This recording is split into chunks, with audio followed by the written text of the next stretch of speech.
আসসালামু আলাইকুম বন্ধুরা, আপনারা সবাই কেমন আছেন? আমি তো খুব ভালো আছি। আজকে আমাদের এখানে সারাদিনই বৃষ্টি হচ্ছিল, তো ভাবলাম যে একটু খিচুড়ি বানাই। আর এই খিচুড়িটা আমাদের গ্রামে ভীষণই ফেমাস খিচুড়ি, প্রায় প্রতিটা ঘরেই হয়। এই যে কলাইয়ের ডালের ঝরঝরে খিচুড়ি, তো আমি কিভাবে বানাই আপনাদের সঙ্গে শেয়ার করছি। এই যে আমি নিয়ে নিয়েছি 3 কাপ চাল, 2 কাপ ডাল, ডালটা কম বেশি করে নিতে পারেন। তার সঙ্গে নিয়েছি হলুদ গুঁড়ো, লবণ, রসুনের কোয়া একটু বেশি নিলে ভালো হয়, তেল, পেঁয়াজ, লঙ্কাটা স্বাদ মতন দেবেন, আদা বাটা 2 চামচ, এলাচ, দারচিনি, লবঙ্গ, স্টার অ্যানিস, জিরে গুঁড়ো। স্টার অ্যানিসটা না দিলেও হয়, আমার ফ্লেভারটা ভালো লাগে ওই জন্য আমি দিই। তারপরে ডালটা ভালো করে ধুয়ে নিয়ে রেডি করে নিতে হবে। এই যে চালের সঙ্গে আমি এবার ডালটা মিশিয়ে দিলাম, দেওয়ার পর সব উপকরণগুলো এবার একে একে দিয়ে দেব। এই যে লঙ্কা দিলাম, তারপরে পেঁয়াজ দিয়ে দিলাম, পেঁয়াজ দেওয়ার পর রসুনের কোয়াগুলো দিয়ে দিলাম, তারপরে লবণটা স্বাদ বুঝে দিতে হবে। আমি এখন 1 চামচ দিলাম, পরে আবার টেস্ট করে আবার আর 1 চামচ দিয়েছিলাম। আর এই যে হলুদ গুঁড়োটাও পরিমাণ মতন দেবেন, বেশি দিলে আবার কালার হয়ে যায় বেশি।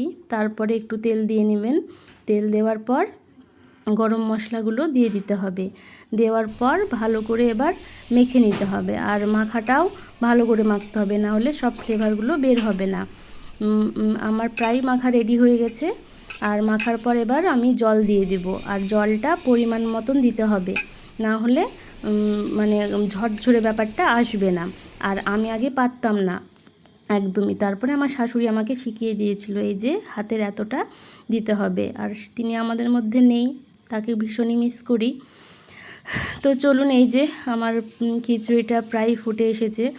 ফুটে আসার পর আমি আদা বাটাটা দিয়ে দিলাম, দেওয়ার পর জিরে গুঁড়োটা দিলাম। আর ফোটার আগে পর্যন্ত গ্যাসটা হাই ফ্লেমে রাখবেন। আর এগুলো সব দিয়ে নেড়ে গ্যাসটা কমিয়ে দিয়ে ঢাকা দিয়ে দেবেন। ঢাকা দেওয়ার পর প্রায় 20 মিনিট রাখতে হবে। রাখার পরে এই যে আমার রেডি হওয়ার পর ওপর থেকে একটু ঘি ছড়িয়ে নিলাম, তারপরে আবার ঢাকা দিয়ে একটু দমে বসিয়ে আমি গ্যাসটা অফ করে দিয়েছিলাম। তারপর আজকে আমাদের তো মাংস হয়নি, মাংসর সঙ্গে খিচুড়িটা বেশ জমে। তো মাছ হয়েছে, এই যে আমি সাজিয়ে নিয়েছি মাছ, পাঁপড়, আচার, এগুলো দিয়েই। আর একটা কথা বলা হয়নি, পেঁয়াজ ভেজেছিলাম। আর এই পেঁয়াজ ভাজাটা দিয়েই খিচুড়িটা খেতে হয়, বেশ ফ্লেভারটা ভালো লাগে। তো আপনারা অবশ্যই বানাবেন। খিচুড়িটা ভালোই হয়েছিল, বেশ ঝরঝরে, সবাই খেয়ে বেশ নাম করেছে। প্লিজ আপনারা অবশ্যই বানিয়েন, দেখবেন ভালো লাগবে। তো সবাই ভালো থাকবেন, আর আমার চ্যানেলটাকে আপনারা সাবস্ক্রাইব করে দেবেন। টাটা।